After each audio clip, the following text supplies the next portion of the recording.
माळशिरस मैदानात असं काही घडलं की कदाचित कुणालाही अपेक्षा नव्हती। हजारो बैलगाडा प्रेमी ज्या क्षणाची वाट पाहत होते तो क्षणाला आणि मैदानात उतरली सर्वांची लाडकी जोडी राहुलदादा पाटील यांचा बिनजोडचा बादशाह मथुर आणि शिरसावडीचा रायफल।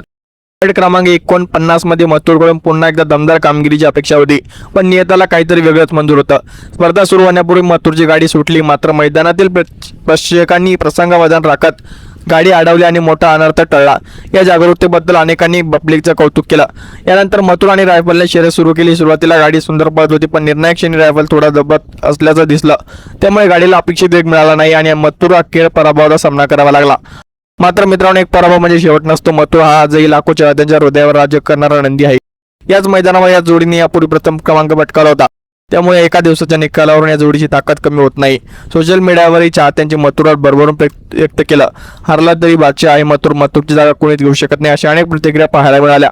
काहींनी खेळात हार जितवत असते, त्यामागे कोणाची किल्ली उडवू नका असंही आवाहन केलं। आता सर्वांच्या नजरा पुढील मैदानाकडे आहेत। मथुर आणि रायफल पुन्हा एकदा दमदार कमबॅक करतील का असा विश्वास चाहत्यांनी व्यक्त केला। तुमचं मत आजच्या मथुरच्या पराभवाचं नेमकं कारण काय आहे? तुमचं मत कमेंटमध्ये नक्की सांगा। व्हिडिओ आवडला असेल तर लाईक करा, शेअर करा आणि सबस्क्राईब करायला अजिबात विसरू नका। जय शिवराय।